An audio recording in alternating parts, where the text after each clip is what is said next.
السلام عليكم ورحمة الله وبركاته. الحمد لله قبل الرضا والحمد لله بعد الرضا والحمد لله أبدا أبدا. ربنا افتح بيننا وبين قومنا بالحق وأنت خير الفاتحين. حبايبي طلاب الثانوية عاملين ايه؟ يا رب تكونوا بخير. بإذن الله نكمل مع بعض في المراجعات الياسينية الشاملة. لو انت أول مرة تسمعني فياريت ترجع وتسمع فيديو نظام المراجعة. ويلا بينا نبدأ على بركة الله. السؤال الأول بيقول: ما وجه الشبه بين لوح الكتف والقص؟ واحد يا دكتور، كلاهما يحتوي على جزء غضروفي. هو لوح الكتف لا يحتوي على جزء غضروفي، لكن القص كان ليه نهاية غضروفية. هو يقصد هنا يا دكتور جزء غضروفي يعني جزء من العظمة نفسها. طيب، كلاهما مسؤول عن إنتاج صفائح الدم. بص يا دكتور، لوح الكتف دوت عبارة عن عظام مسطحة، والقص برضو عبارة عن عظام مسطحة. بالتالي الاتنين بيحتوي على ايه؟ يحتوي على نخاع العظام الأحمر. نخاع العظام الأحمر دوت وظيفته كان ايه يا دكتور؟ إنتاج كرات الدم الحمراء أو خلايا الدم الحمراء وخلايا الدم البيضاء والصفائح الدموية. يبقى فعلا الاختيار دوت صح. طيب، كلاهما يتبع الهيكل الطرفي. لوح الكتف يا دكتور كان تابع الهيكل الطرفي، لكن القص كان تابع ايه؟ الهيكل المحوري. طيب، كلاهما في نفس اتجاه الجزء الأمامي للجمجمة.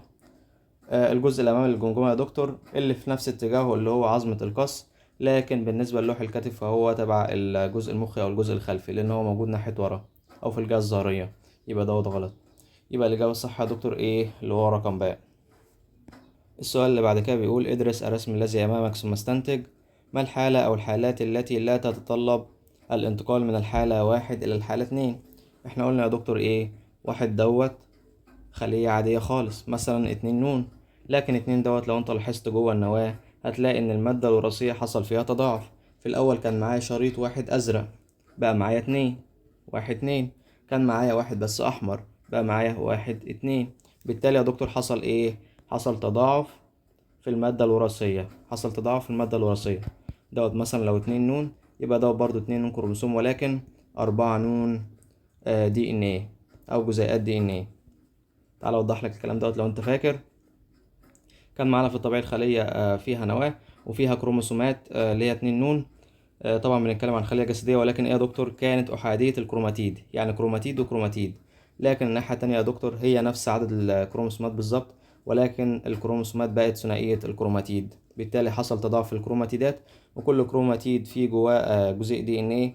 بالتالي برضو عدد جزيئات الدي ان ايه حصل فيها تضاعف. نفس الفكرة عدناها مليون مرة يا جماعة قبل كده. طيب، تعالوا نبص مع بعض. انقسام الخلايا الجرثومية الأمية في الفوجير. الخلايا الجرثومية الأمية 2 نون، لما تنقسم تبدأ تديك جراثيم. نون يعني انقسام ميوزي، واحنا قلنا التضاعف ده بيحصل امتى؟ قبل أي انقسام، سواء انقسام ميتوزي أو ميوزي. تعال أوضح لك الفكرة لو أنت مش فاكر. لو احنا معانا انقسام ميتوزي، خلية 2 نون تنقسم ميتوزيا تديك 2 خلايا نون، 2 نون قصدي. جمع عدد الصبغ اللي معاك، هتلاقي 2 نون زائد 2 نون، يعني معاك 4 نون. ازاي يا دكتور 4 نون وانت في الاساس كان معاك خلية 2 نون؟ هل الخلية دي بتعمل سحر يعني؟ اكيد لا. يبقى بيحصل تضاعف في المادة الوراثية يا دكتور. بقى معايا 4 نون تتوزع على الاتنين، كل واحدة هتاخد 2. بالتالي الانقسام يحصل مظبوط. طيب، الانقسام الميوزي كان معايا خلية 2 نون تبدأ تديك ايه؟ 4 خلايا كل واحدة فيهم بنون. ادي نون وادي نون وادي نون وادي نون، مجموعهم يا دكتور 4 نون. ازاي يا دكتور 4 نون واحنا في الاساس كان معانا 2 نون؟ بالتالي حصل تضاعف برضه في المادة الوراثية. يبقى يا دكتور تضاعف الدي ان ايه بيحصل قبل الانقسام الميوزي والميتوزي الاتنين مع بعض. يبقى دوت معانا. طيب، تكوين الخلايا المنوية الأولية والحيوانات المنوية. الخلايا المنوية الأولية يا دكتور كل اللي حصل إن أمهات المني اللي هي كانت 2 نون بدأت تختزن الغذاء، ولكن ما حصلش فيها اي انقسام. بالتالي فضلت زي ما هي، ما حصلش اي انقسامات سواء ميتوزي او ميوزي. والحيوانات المنويه كان معايا طلائع منويه نون، كل اللي حصل فيها ان حصل فيها تشكل نهائي، ولكن هي فضلت زي ما هي، يعني ما حصلش فيها انقسام ميوزي ولا ميتوزي. بالتالي دوت مش معانا. طيب، تكوين الكتله التوتيه دوت انقسام ميتوزي، بالتالي معانا. طيب، انقسام الخلايا البينيه في جدار الهيدرا والاسفنج. انقسام الخلايا البينيه مجرد ما يقولك انقسام يا دكتور يبقى ايه؟ يبقى دوت انقسام ميتوزي. وطبعا بيتكلم هنا عشان الخلايا البينية بيتكلم عن التبرعم في الهيدرا، بالتالي دوت معانا. يبقى الإجابة اللي هنختارها يا دكتور اللي هو المختلف، اللي هو تكوين الخلايا المنوية الأولية والحيوانات المنوية، لأن مش بيحصل فيهم أي انقسام سواء ميتوزي أو ميوزي. لكن الانقسامات الميتوزية أو الميوزية لازم يحصل فيها تضاعف للدي ان ايه. إذا تم زرع جين لون الياقوت الأحمر للعين من سلالة ذبابة الفاكهة في جنين سلالة أخرى ذات لون العين البني ذات اللون البني للعين في خلايا جسدية يا دكتور، يعني مش هتنتقل للأجيال القادمة، لأن عشان تنتقل للأجيال القادمة لازم الطفرة أو الجينات تكون موجودة على الخلايا الجنسية أو الأمشاج، لأن الأمشاج يا دكتور هي اللي بتنتقل للجنين. لكن الخلايا الجسدية طالما حصل فيها تغيير وما انتقلش للخلايا الجنسية، فالتغيير دوت ملوش أي لازمة خالص، بل الاستنتاج المتوقع للأجيال الناتجة من زواج هذا الفرد. طبعا يا دكتور الطفرة أو الجينات حصلت اتغيرت في الخلايا الجسدية، بالتالي الخلايا الجنسية زي ما هي، بالتالي هيفضل الأفراد اللي هتيجي بعد كده نفس لون العين بالظبط اللي هو القديم اللي هو لون الياقوت الأحمر. يبقى لن يتغير لون العين، لأن أنا دخلت الجينات الجديدة بتاعة السلالة الجديدة على الخلايا الجسدية وليس الخلايا الجنسية أو الأمشاج. الرسم التخطيطي المقابل لإحدى الغدد في جسم الإنسان، ما الذي يصف الغدة إكس؟ طيب يا دكتور، هو الغدة إكس بتفرز هرمون بيأثر في النمو والقوة العقلية، وبتفرز برضه هرمون بيمنع سحب الكالسيوم من العظام. مين يا دكتور اللي كان بيمنع سحب الكالسيوم من العظام؟ هتقول لي الكالسيتونين. مين كان بيأثر في نمو القوة العقلية؟ هتقول لي الثيروكسين. بالتالي يا دكتور الغدة إكس ديت الغدة الدرقية، غدة صماء بتفرز هرمونات. ما الذي يصف الغدة إكس؟ مشتركة غلط طبعا. طيب قنوية غلط، لأن القنوية ديت يعني مش بتفرز هرمونات، بتفرز إنزيمات أو حاجة، يبقى دوت غلط. طيب صماء مؤقتة ولا صماء دائمة يا دكتور؟ هل أنت عندك الغدة الدرقية شوية وبتروح منك؟ لأ طبعا، يبقى صماء دائمة. لكن صماء مؤقتة يقصد بيها حاجات زي مثلا حويصل الجراف اللي بتفرز الاستروجين، او الجسم الاصفر اللي بيفرز البروجسترون، حاجة بتقعد شوية وبعد كده بتمشي وبترجع تيجي تاني. لكن هنا يا دكتور الغدة الدرقية غدة صماء دائمة. ما أهم الآليات أو الآلية التي تعمل بها الأجسام المضادة في مقاومة الفيروس إذا نجح في اختراق الخلية؟ طبعا يا دكتور اتفقنا أول لما نشوف فيروس يبقى احنا بنتكلم عن آلية التعادل. الفيروسات بنشتغل ضدها بآلية التعادل، دوت كلام مكتوب صريح في الكتاب. طيب يا دكتور الترسيب دوت كان ضد الأنتيجينات الزائبة، يبدأ يحولها لأنتيجينات غير زائبة، بالتالي رسبها. والتلازم دوت كان مفيد أكتر ضد البكتيريا، يبقى الإجابة الصح يا دكتور التعادل. ما وجه الشبه بين هرمون البرولاكتين والمنبه لعضلات الرحم اللي هو الأكسيتوسين؟ وحدة البناء فقط يا دكتور، هما الاتنين فعلا عبارة عن بروتينات، لكن فقط دوت غلط. طيب التأثير وتركيبهما الكيميائي، التأثير غلط، لأن في واحد فيهم بيفرز اللبن وفي واحد فيهم مشجع لنزول اللبن، لكن تركيبهما الكيميائي اللي هو بروتينات دوت صح. العضو المستهدف اللي هي الغدد الثديية دوت صح. وحدة البناء اللي هو بروتين دوت صح، يبقى دي الإجابة اللي هنختارها. طيب نوع الخلايا المفرزة لهما والتأثير، البرولاكتين كان بيفرز من خلايا الفص الأمامي للغدة النخامية، لكن المنبه لعضلات الرحم كان من الفص الخلفي اللي هو الخلايا العصبية المفرزة، واللي بعد كده بتخزن الهرمون دوت في الفص الخلفي. يبقى يا دكتور الإجابة الصح اللي هو العضو المستهدف ووحدة البناء. الشكل الذي أمامك يمثل أحد الخطوات العملية أو أحد خطوات العمليات البيولوجية بسيتوبلازم أحد خلايا الإنسان. افحصه ثم أجب. بماذا تمثل أو بماذا تسمى هذه المرحلة؟ طبعا يا دكتور ديت عملية بناء البروتين أو ترجمة ال mRNA، وانت معاك في الآخر كودون الوقف اللي هو UAG، سواء UAG أو UGA أو UAA، دي كلها كودونات وقف، ده معناه توقف بناء البروتين، يبقى احنا في مرحلة توقف بناء البروتين. الشكل المقابل يوضح العلاقة بين تركيز الأجسام المضادة والزمن. ما وقت الإصابة بنفس الأنتيجين المرة الثانية؟ طيب يا دكتور هو دوت استجابة مناعية أولية، دوت استجابة مناعية ثانوية. أولية يعني أول مرة أتعرض للكائن الممرض، أول مرة مثلا أتصاب ببكتيريا معينة، لكن ثانوية يعني تاني مرة أتصاب بنفس البكتيريا. طيب تعال نبص مع بعض، هو عاوز هو عاوز الإصابة بنفس الأنتيجين للمرة الثانية. المرة الثانية يعني استجابة مناعية ثانوية. امتى يا دكتور اتعرضت لنفس الأنتيجين المرة الثانية؟ هل هو بي ولا ولا سي ولا دي؟ طبعا يا دكتور دوت استجابة مناعية أولية وأصلا غلط. طيب بي دوت استجابة مناعية ثانوية، ولكن خلاص بعد ما كنت تعرضت للكائن الحي. هو عاوز مع وقت الإصابة بنفس الأنتيجين، يعني أول مرة أتعرض للميكروب دوت، أو أول مرة أتعرض للجسم ده أو الكائن الممرض، يبقى بي غلط.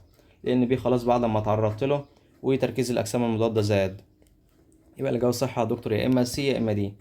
ولكن احنا هنختار الاقرب لينا اللي هو دي، لان هو فعلا اللي بيسبق زياده الاجسام المضاده او زياده التركيز في الاجسام المضاده، فهتبقى الاجابه دي. لكن سي دوت يعتبر فتره راحه او فتره بين الاصابتين، يعني فتره بين الاصابه الاولى والاصابه الثانيه. هو كان المفروض بصراحه يحرك دي شويه، يعني مثلا يخليه هنا، يخلي دوت دي، لكن مش مشكله، احنا هناخد الاقرب برضو اللي هو اقرب للاصابه الثانيه اللي هو دي. لكن سي دوت يعتبر فتره ايه، فتره فاصل بين الاصابه الاولى والاصابه الثانيه، او فتره زمنيه بين الاصابه الاولى والاصابه الثانيه. يبقى يا دكتور الاجابه الصح اللي هو دي. ما التأثير الذي يدل على أن بعض الأعضاء الليمفاوية تعمل كغدد لا قنوية، يعني غدد صماء، يعني بتصب إفرازاتها في الدم؟ صح يا دكتور، تمام. تنقية الليمف داخل العقد الليمفاوية، ايه علاقة دوت بإفرازات بتصب في الدم؟ ملوش أي علاقة، يبقى دوت غلط. طيب إنتاج خلايا الدم داخل نخاع العظام، برضه يا دكتور ملوش أي علاقة، لأن خلايا الدم ديت هي مجرد خلايا بتمشي في الدم، ولكن مش بتروح على أعضاء معينة أو مش بتعمل وظيفة معينة.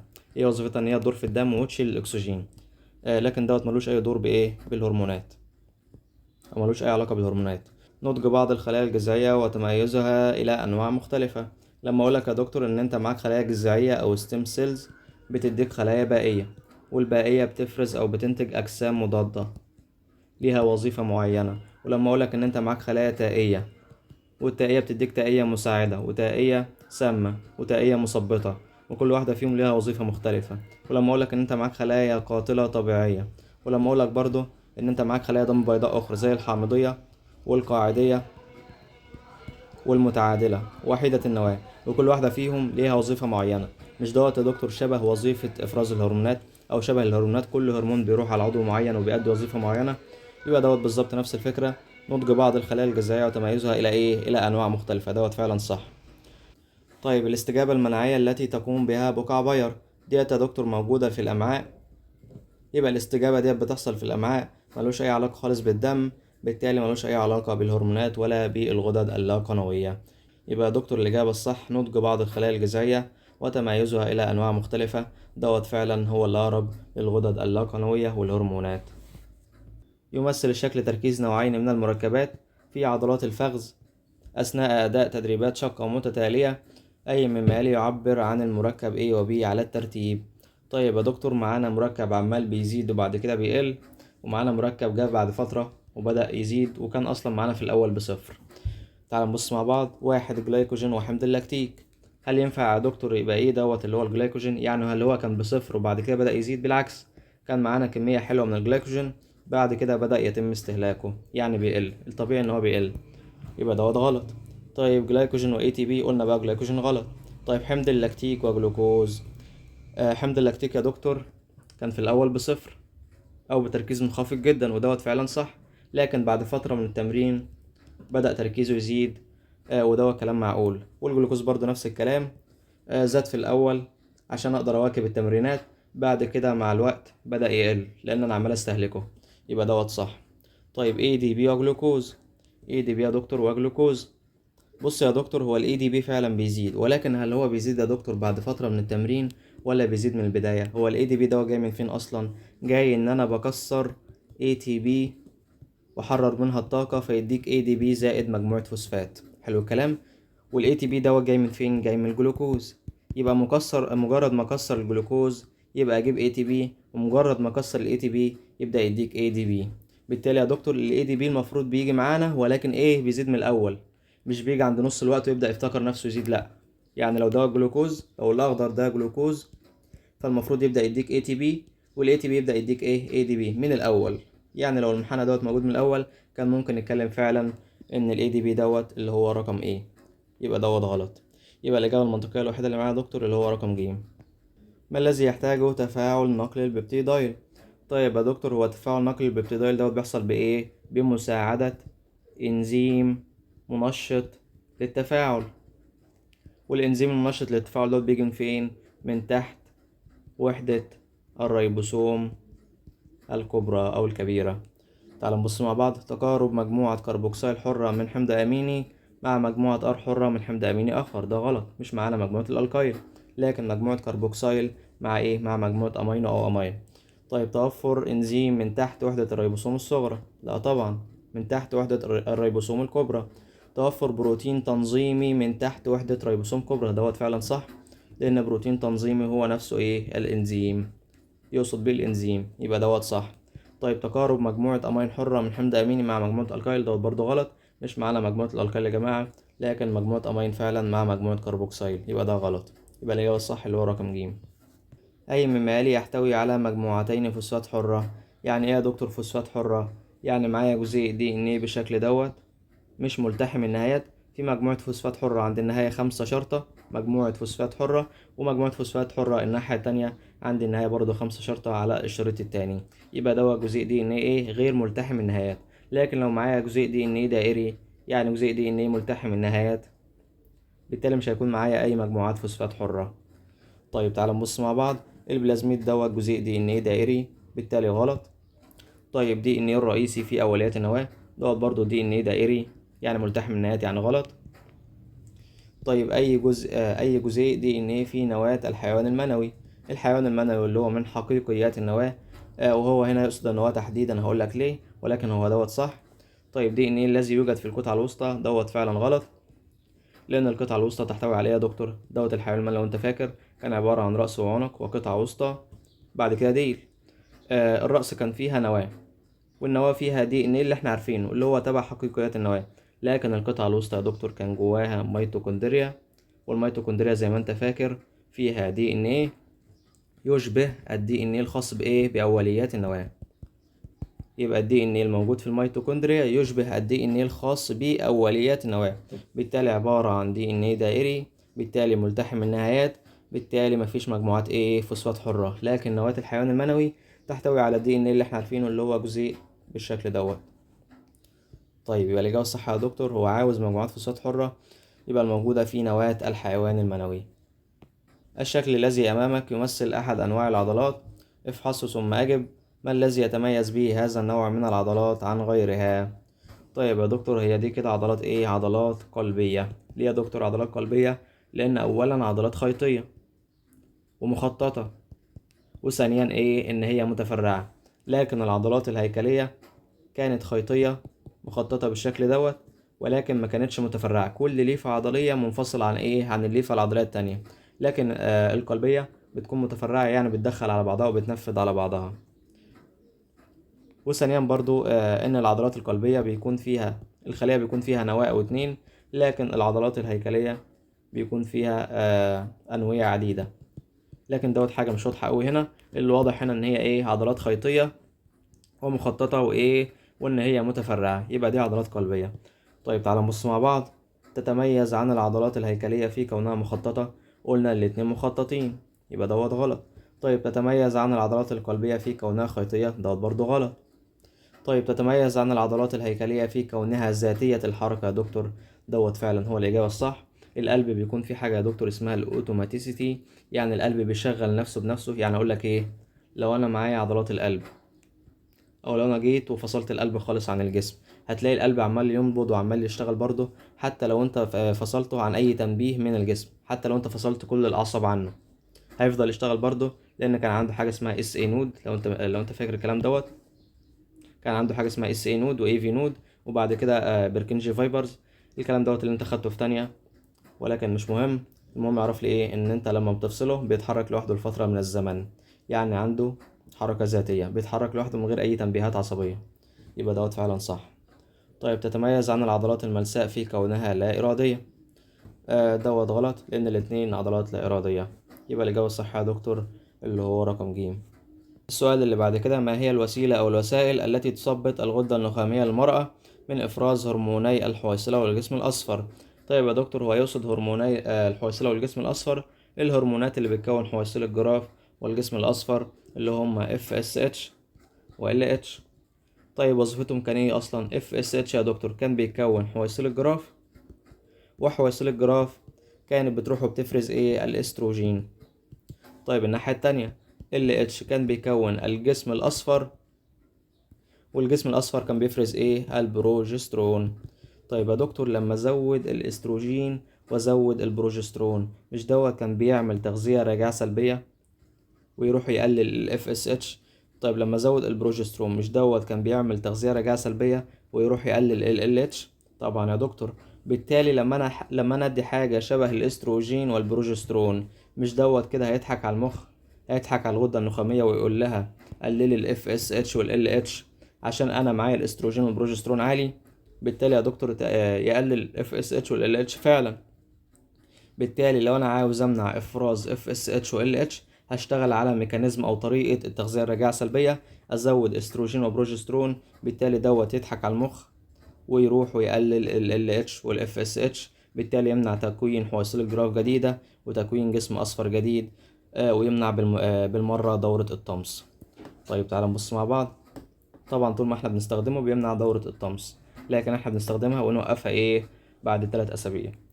طيب تعالوا نبص مع بعض. اول حاجه اللولب فقط دوت مش بيمنع خالص، لان ملوش اي علاقه بالاستروجين والبروجسترون. الواقي الذكري غلط برضو.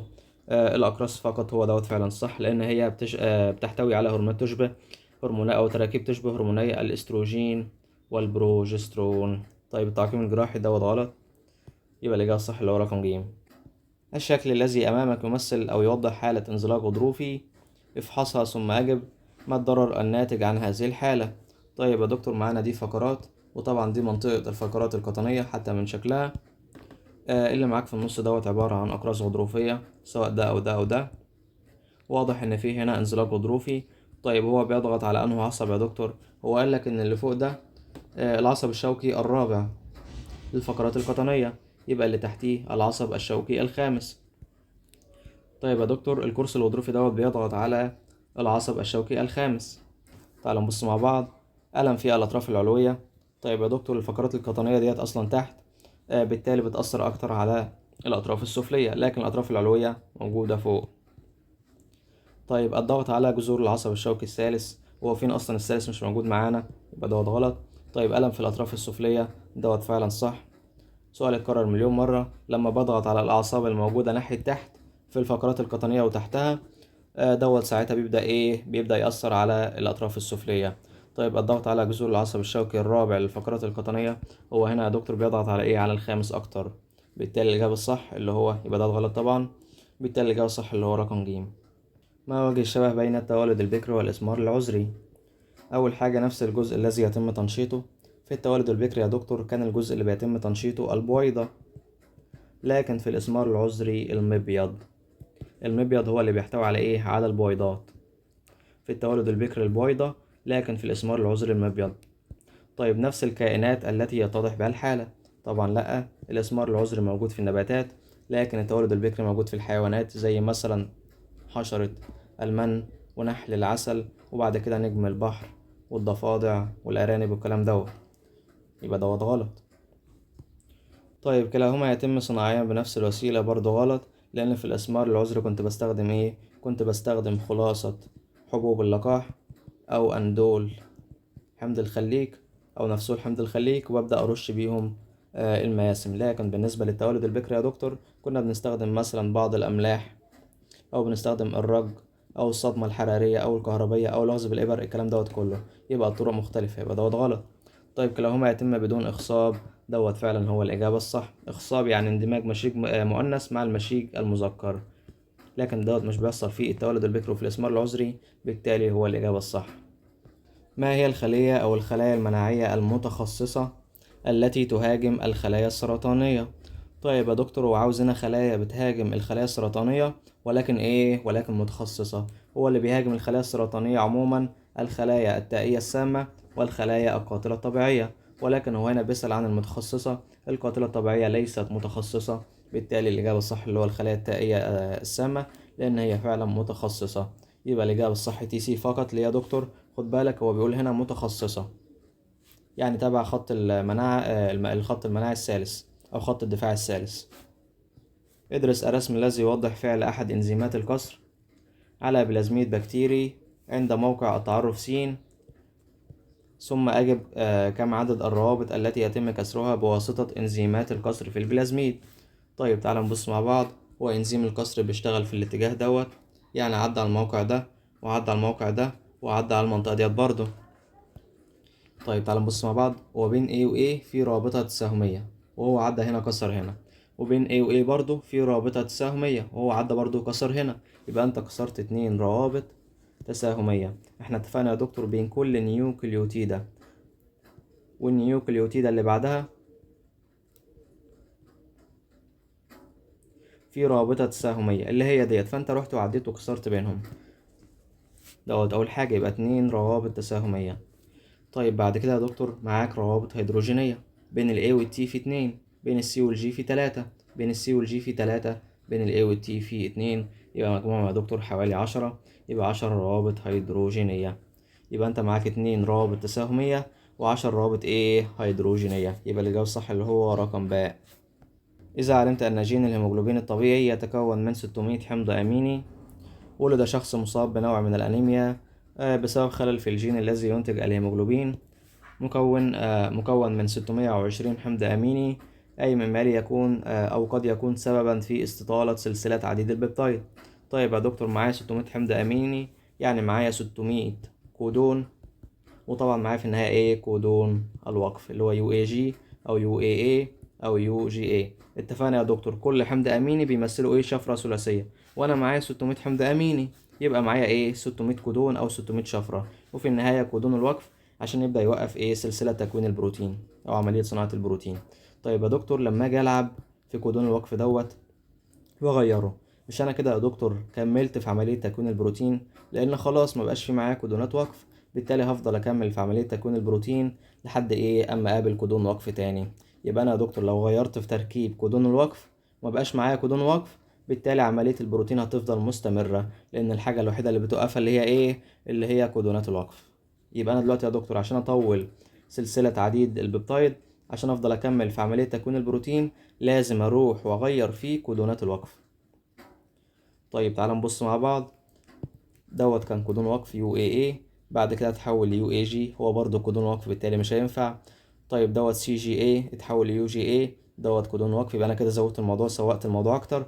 طيب دوت UAA رحت غيرته ل CAA، بالتالي كان معايا كودون وقف مبقاش كودون وقف، بالتالي عملية تكوين البروتين هتستمر، يبقى دوت هو الإجابة الصح.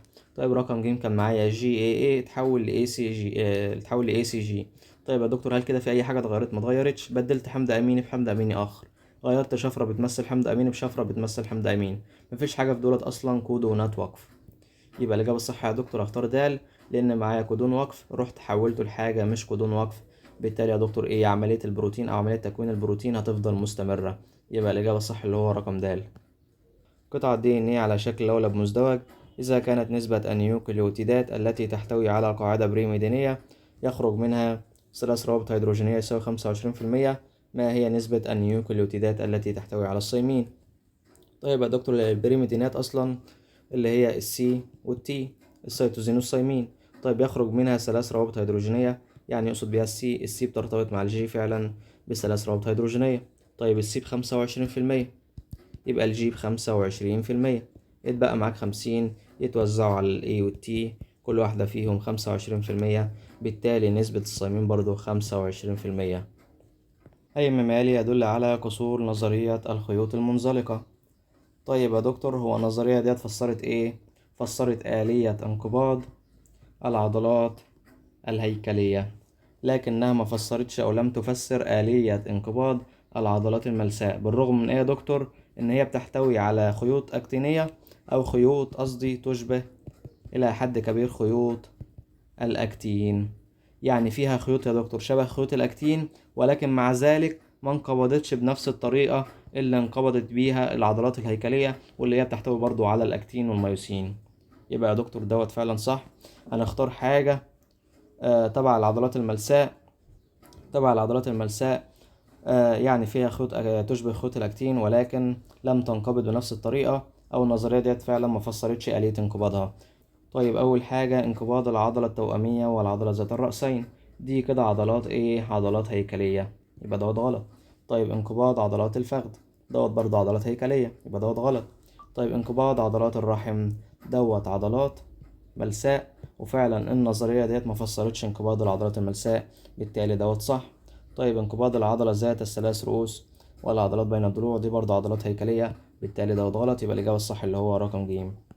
كائن يتكاثر جنسيا ولا جنسيا، دون أن يكون أمشاج. جنسية طبعا أي مما يلي يمثل هذا الكائن. طيب يا دكتور بلازموديوم الملاريا أو الهيدرا دولت بيكونوا أمشاج، بالتالي دوت غلط. طيب كزبرة البئر دوت برضو بيكون أمشاج، يبقى ده غلط. طيب الإسفنجة ونجم البحر برضو بيكون أمشاج، يبقى دوت غلط. طيب السبايروجيرا فقط دوت فعلا هو الصح، بيتكاثر جنسيا بالاقتران. احنا اتفقنا قبل كده ايه طرق التكاثر الجنسي؟ 2. التكاثر الجنسي 2: تكاثر جنسي بالاقتران وتكاثر جنسي بالأمشاج. يبقى السبايروجيرا دوت بيتكاثر بالاقتران، بالتالي دوت فعلا هو الإجابة الصح. س عينة دي ان ايه عرضها 2 نانومتر، وصاد عينة ار ان ايه عرضها 1 نانومتر. العينتان س وصاد متساويتان في الطول. عدد ذرات الأكسجين في سكر العينة صاد اللي هو الار ان ايه يساوي 50. ما عدد ذرات الأكسجين في سكر العينة س؟ طيب الأول يا دكتور تعالى نمشي مع بعض واحدة واحدة. احنا معانا الرمز أو الصيغة الجزيئية لجزيء السكر ايه؟ سي ان أو سي نون اتش 2 نون او نون، دوت سكر الريبوز.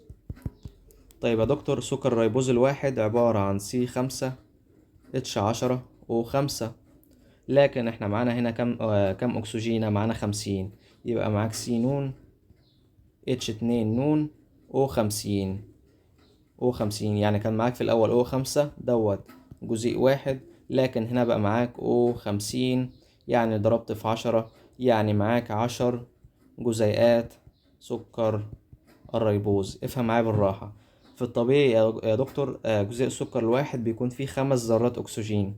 طيب لما ألاقيه يا دكتور فيه 50 ذرة أكسجين، مش دوت معناه إن أنا معايا 10 جزيئات سكر؟ معايا إيه؟ 10 جزيئات سكر، بالتالي بقى معايا 10 جزيئات سكر الريبوز. معايا 10 جزيئات سكر الريبوز. طيب يا دكتور احنا اتفقنا ان هما ليهم نفس الطول، يعني لو دوت ار ان ايه مثلا طوله دوت، يبقى الدي ان ايه نفس الطول بالظبط. طيب الطول دوت فيه 10 جزيئات او فيه 10 جزيئات سكر، فيه 10 جزيئات سكر، يبقى دكتور دوت فيه برضو 10 جزيئات سكر، والناحية التانية برضو فيه 10 جزيئات سكر، يبقى معاك ايه؟ معاك 20 جزيء سكر. طيب يا دكتور طبعا ايه الدي ان ايه سكر الديوكسي ريبوز. تعال نبص مع بعض. معانا هنا 20 جزيء سكر دي اوكسي ريبوز. احسب لي بقى الصيغة الجزيئية. كان ايه؟ كان سي نون اتش 2 نون، بعد كده او ايه كنا بنطرح واحد، يعني كنا بنطرح ايه ذرة اكسجين، يبقى نون ناقص واحد، نون ناقص واحد واضربها طبعا في العدد. يبقى معانا سي 5 اتش 10 و4 دوت السكر الواحد. طيب لما يبقى معانا 20 جزء سكر، اضرب بقى في 20، 5 في 20 يبقى سي 80، بعد كده اتش 5 في 20 يبقى قصدي 100، بعد كده اتش اضرب في 2 يبقى حوالي 200، بعد كده ايه او اضرب في 4 لان انت كان معاك 4 في الاول في 20، 4 في 20 ب80، يبقى انت معاك ايه 80 جزيء سكر، معاك قصدي 80 ايه ذرات اكسجين. يبقى الإجابة الصح يا دكتور اللي هو ج. تعالى يا دكتور نفهمها تاني. دلوقتي كان معانا ايه؟ معانا 50 ذرة أكسجين فين؟ في الار ان ايه أو في جزيئات السكر الموجود في الار ان ايه اللي هو سكر الريبوز. طيب يا دكتور سكر الريبوز عبارة عن ايه؟ السكر الواحد عبارة عن سي 5 يعني 5 ذرات كربون، او اتش 10 يعني 10 ذرات هيدروجين، و O 5 يعني 5 ذرات 5 ذرات أكسجين. طيب يا دكتور دوت ايه؟ دوت سكر واحد. طيب لما يكون معايا يا دكتور 50 ذرة أكسجين، يبقى معايا كام جزيء سكر؟ هتقول لي يا دكتور ضربت في 10، يعني معاك 10 جزيئات سكر، يبقى معاك ايه 10 جزيئات سكر. يبقى طول الار ان ايه دوت يا دكتور بيديك 10 جزيئات سكر، وهو قال لك الناحيه التانية ان الدي ان ايه نفس الطول بالظبط، يعني شريط الدي ان ايه الواحد 10 جزيئات سكر. طيب لما اقول لك الدي ان ايه عباره عن شريطين، هتقول لي يا دكتور يبقى عباره عن 20 جزيء سكر، 10 هنا و10 هنا. طيب يا دكتور نوع السكر ايه؟ 20 جزيء سكر دي اوكسي ريبوز، وانت معاك الصيغه بتاعتنا سي نون اتش 2 نون او نون ناقص واحد، لان انت بتنقص ذرة اكسجين. يبقى سي اضرب في 20 بقى. سي طبعا طبعا ان هي 5، يعني 5 في 20، بعد كده اتش 2 نون يعني اضرب لي ديت في 2، دوت ب100 لكن دوت ب200، لكن الاو اللي هو نون ناقص واحد يعني 4 في 20، يطلع معاك 80. يبقى يا دكتور عدد جزيئات الأكسجين ب80. الشكل البياني الذي أمامك يوضح نتائج زراعة بذور في تركيزات مختلفة من هرمون الجبريلين، أي مما يلي يصف الشكل البياني الموضح. طيب يا دكتور، كل ما بزود تركيز الهرمون كل ما النسبة المئوية لإنتاج أو لإنبات البذور بتزيد. بالتالي يا دكتور عندما يزيد الجبريلين تزيد النسبة المئوية لإنبات البذور. بلازموديوم الملاريا له قدرات تكاثرية أعلى من غيره من الكائنات الحية، أي مما لا يعد سببا لزيادة القدرة التكاثرية لدى البلازموديوم. طيب يا دكتور، هو قدرات التكاثر بتزيد كل ما بتزيد المخاطر على الكائن الحي، وكل ما بتقل درجة رقي الكائن الحي. طيب تعال نبص مع بعض. متطفل المعيشة فعلا بيزود القدرات التكاثرية، لأن الكائنات الطفيلية لها قدرات أعلى من التكاثر، يبقى صح. طيب يتكاثر لا جنسيا، برضو التكاثر الجنسي بيزود قدرات التكاثر. طيب صغير الحجم ومن الأوليات الجرثومية، صغير الحجم يعني يتعرض أكتر للمخاطر. صغير الحجم ومن الأوليات الجرثومية، صغير الحجم يعني بيتعرض أكتر للخطر، بالتالي لازم فعلا نزود قدرات التكاثر. ومن الأوليات الجرثومية يعني كائنات أقل رقيا، بالتالي برضو لازم نزود قدرات التكاثر. زيادة أعداد ذكور الأنوفيلاس فعلا غلط، لأن ملوش أي علاقة بالموضوع. حتى لو أنت هتفكر فيها بالراحة كده، زيادة عدد إناث الأنوفيلاس، لأن الذكور أصلا مش بتقرص الإنسان أو البني آدمين، لكن الإناث هي اللي بتقرص. يبقى الإجابة الصح يا دكتور اللي هو رقم ج. عند فحص عينة من نسيج عضلي وجد أنها تحتوي على 225 نواة موجودة داخل 15 خلية عضلية. ماذا يمثل هذا النسيج؟ طيب يا دكتور، معانا 15 خلية فيها 225 نواة، يبقى الخلية الواحدة فيها كام نواة؟ هتضرب لي مقص يا دكتور، 1 في 225 على 15 هيطلع معاك تقريبا 15.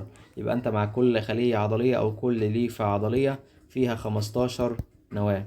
بالتالي يا دكتور ديت خلايا عضلية أو ألياف عضلية عديدة الأنوية، يبقى احنا بنتكلم عن عضلات عضلات هيكلية مخططة. نتكلم عن عضلات هيكلية. طيب أول حاجة عضلات وعاء دموي، ديت عضلات ملساء يبقى غلط. عضلات جدار البطين الأيمن، ديت عضلات قلبية يبقى غلط. عضلات المعدة الحلقية العاصرة، ديت برضو عضلات ملساء يبقى غلط. عضلات تنتهي بوتر، يقصد بها العضلات الهيكلية، لأن فعلا بتنتهي بوتر يتصل بالهيكل العظمي، يبقى هو الإجابة الصح. الشكل الذي أمامك يوضح بعض شفرات الأحماض الأمينية على mRNA، افحصه ثم أجب. بيديك واحد يا دكتور بواحد، واحد بواحد برضو، ومعاك واحد باتنين، واحد بتلاتة، واحد بأربعة، واحد بستة، ومعاك في الآخر كودونات الوقف اللي هي لا تمثل شفرة. ما الاستنتاج المناسب من الشكل المقابل؟ معظم الأحماض الأمينية لها شفرة كودون واحد فقط. لا طبعا، في أحماض أمينية ليها شفرة ليها أكتر من شفرة، بالتالي غلط. طيب بعض الأحماض الأمينية لها 5 شفرات للحمض الأميني الواحد، غلط، لأن أنت معاك في حمض أميني ليه 6 شفرات، في واحد ليه 4. لكن هل أنت شفت فيه أي 5 من الشكل طبعا غلط. طيب شفرة الكودون الواحد قد تكون لأكثر من حمض أميني، اتفقنا بقى الكلام غلط. كل شفرة A و G مثلا بتمثل شفرة لحمض أميني واحد اللي هو الميثيونين، لكن ما ينفعش أقول لك إن ال A و G بيدي الميثيونين وبيدي مثلا التريبتوفان، ما ينفعش الكلام كل شفرة بتمثل حمض أميني واحد. لكن العكس، ممكن بقى حمض أميني يكون ليه أكتر من شفرة، لكن الشفرة بتكون خاصة بحمض أميني واحد. يعني لما أخذ الكلام عامل زي لما أقول لك إن الراجل أو في رجالة بتتجوز 4، صح ولا مش صح؟ يبقى الراجل أو الحمض الأميني الواحد ممكن يكون ليه أكتر من شفرة أو أكتر من زوجة، لكن ما ينفعش الزوجة تدي أكتر من راجل، ما ينفعش الزوجة يكون ليها أكتر من زوج، الكلام ما ينفعش، بالتالي غلط. طيب بعض الكودونات ليس لها مضادات كودونات، فعلا صح يا دكتور. كودون الوقف لا يمثل شفرة لحمض أميني. طيب مضاد الكودونات موجود فين؟ موجود على ال tRNA، وال tRNA وظيفته يشيل الأحماض الأمينية. طيب لما أقول لك إن كودون الوقف لا يمثل شفرة لحمض أميني، يبقى هل هيجي ليه أحماض أمينية خاصة بيه؟ لا طبعا، بالتالي ملوش أي مضاد كودونات، لأن الحمض الأميني بيتشال على ال tRNA وال tRNA شايل مضاد الكودونات، بالتالي كودون الوقف لا يمثل شفرة وملوش حمض أميني وملوش tRNA خاص بيه، بالتالي هو الإجابة الصح. عند بداية تخليق البروتين أي مما يلي صحيح عند ارتباط مضاد كودون tRNA الخاص بالميثيونين مع كودون البدء. طيب يا دكتور، هو كودون البدء يوجي مضاد الكودون الخاص بيه UAC. تعال نبص مع بعض. أول حاجة مجموع حلقات قواعد كودون البدء يساوي مجموع حلقات قواعد أول مضاد الكودون. تعال نحسبهم. الأدينين دوت ب2 حلقة أو حلقتين، اليو دوت حلقة واحدة، الجي دوت حلقتين، مجموعهم 5. طيب الناحية التانية دوت حلقة، دوت حلقتين، دوت حلقة، مجموعهم 4، بالتالي مجموعهم مش متساوي. طيب عدد الروابط الهيدروجينية الكلي بين كودون البدء وأول مضاد الكودون 9. تعال نحسبهم برضو. دوت كده 2، دوت كده 2، دوت كده 3، مجموعهم يا دكتور ب7، يبقى دوت غلط. طيب عدد قواعد البيورين الكلي في كودون البدء يساوي عدد قواعد البريميدين الكلي في أول مضاد الكودون. تعال نحسبهم، وعاوز عدد قواعد البيورين الكلي في كودون البدء. البيورينات يا دكتور اللي هو ال A وال G ب2 يساوي عدد قواعد البريميدين الكلي في أول مضاد الكودون اللي هو ال U وال C اللي هما برضو 2. بالتالي هما فعلا متساويين. ولو انت فاكر احنا قلنا بقى البيورينات دايما بترتبط مع بريميدينات، بالتالي يا دكتور عدد البيورينات يساوي عدد البريميدينات. طيب مجموع حلقات قواعد كودون البدء تقل عن مجموع حلقات قواعد أول مضاد الكودون. بالعكس يا دكتور أكتر، لأن احنا قلنا ال A دوت ب2 وال G دوت ب2 وال U ب1، يبقى دوت 5، لكن التاني ب4. يبقى قواعد كودون البدء أكتر من أو أكبر من مجموع حلقات قواعد أول مضاد الكودون، يبقى دوت غلط. يبقى الإجابة الصح اللي هو ج. افحص الجدول التالي ثم أجب. النبات 1 أزهار متجمعة، طبعا زي الفول والمنثور. طيب النبات 2 يمتلك زهرة وحيدة تحد من نمو الساق، يبقى دوت أزهار طرفية. زي ايه يا دكتور؟ زي التيوليب، احنا قلنا بحرف الطاء يبقى حاجة بحرف التاء تيوليب. طيب يمتلك زهرة وحيدة تخرج من إبط قنابة، يعني أزهار إبطية. قلنا بقى حاجة بحرف الب، يبقى بحاجة بحرف الب برضو اللي هي البيتونيا. يبقى الإجابة الصح يا دكتور معانا يا إما فول أو منصور، وبعد كده بيتونيا، بعد كده قصدي تيوليب، بعد كده بيتونيا. ماذا تمثل النباتات 1 و2 و3 على الترتيب؟ تعال نبص مع بعض. هتلاقي إن الإجابة الصح اللي معاك اللي فيها تيوليب وبيتونيا اللي هو رقم ج، وطبعا المنصور دوت النورات. السؤال اللي بعد كده، افحص الشكل الذي يمثل قطاع في مبيض المرأة ثم أجب مع عدد الكروموسومات وعدد جزيئات DNA في التركيب إكس على الترتيب. طيب يا دكتور هو تركيب إكس دوت اللي هو بويضة. تعال نبص مع بعض. لو انت فاكر كان بيكون معانا في الأول خلية بيضية أولية يحصل لها انقسام ميوزي أول تبقى خلية بيضية ثانوية وجسم قطبي. بعد كده الخلية البيضية الثانوية يحصل لها انقسام ميوزي ثاني لحظة الإخصاب فتتحول لبويضة ناضجة وجسم قطبي. يبقى يا دكتور معانا أول حاجة انقسام ميوزي أول دوت بيكون عند البلوغ، بعد كده معانا انقسام ميوزي ثاني ده بيحصل عند الإخصاب. طيب يا دكتور دلوقتي أنا حررت بويضة، يبقى دوت بلوغ، يبقى احنا هنا بنتكلم عن خلية بيضية ثانوية. طيب يا دكتور تعالى نشوف عدد الكروموسومات.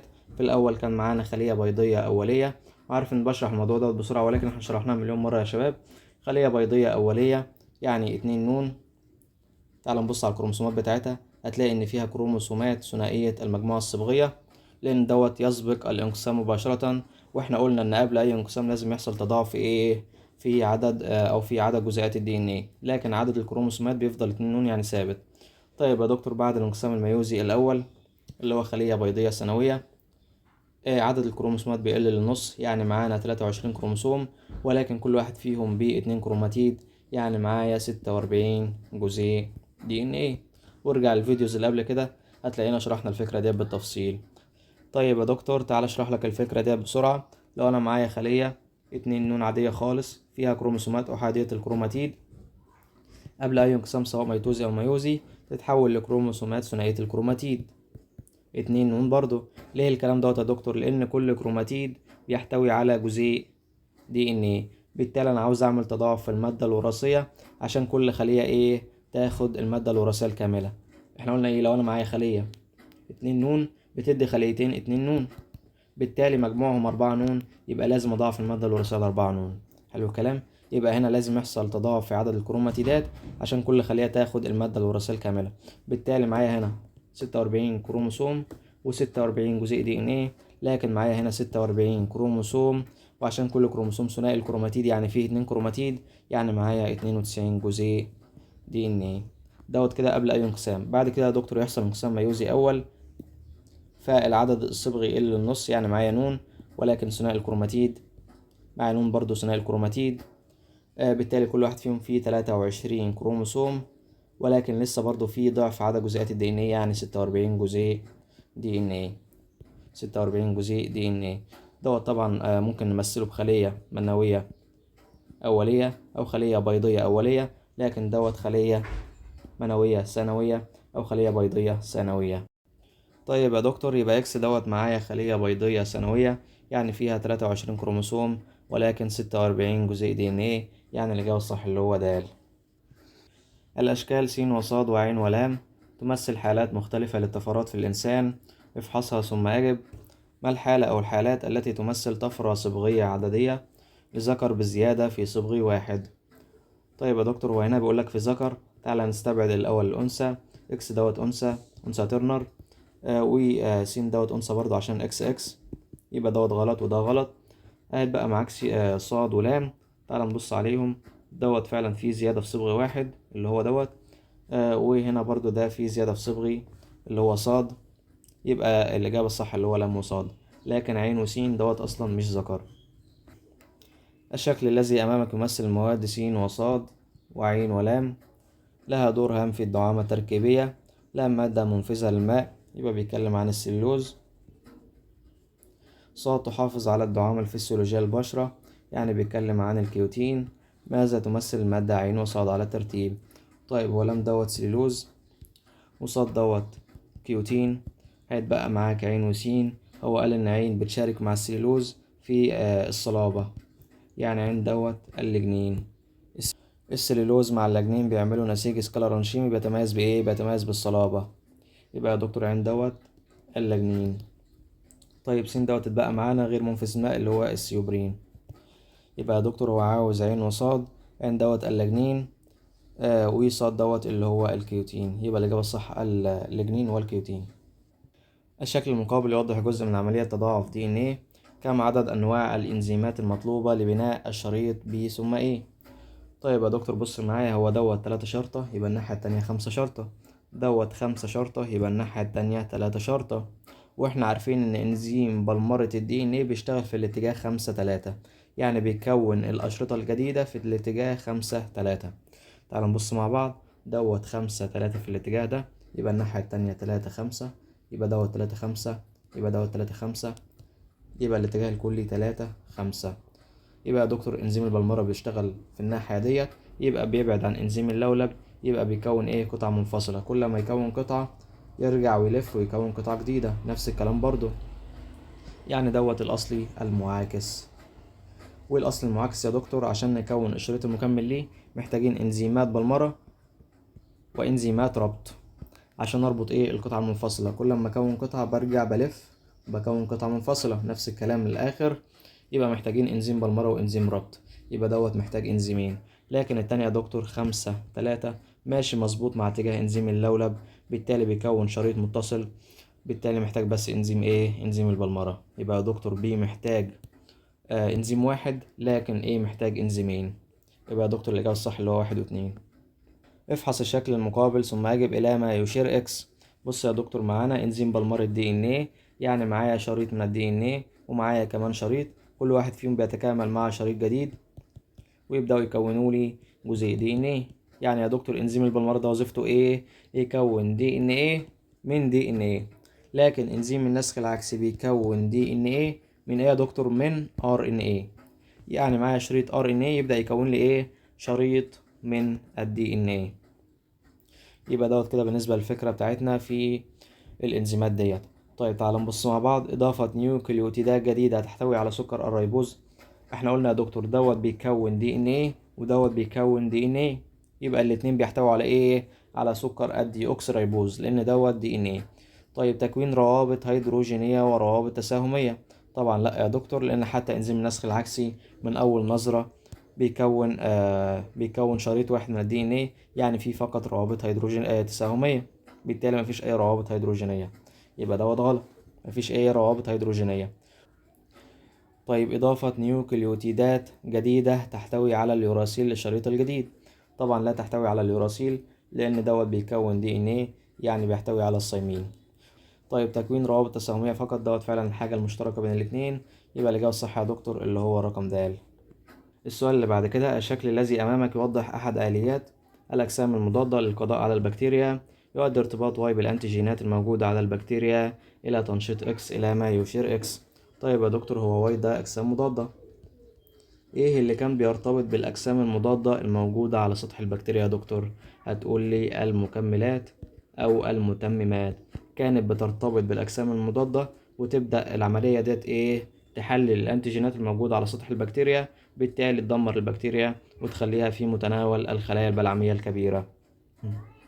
طيب بالنسبة للإنترليوكينات، كانت وظيفتها الربط، بتربط بين أجزاء الجهاز المناعي وبين الجهاز المناعي وخلايا الجسم الأخرى، وكانت برضو بتساعد الجهاز المناعي إن هو يعمل الوظيفة بتاعته.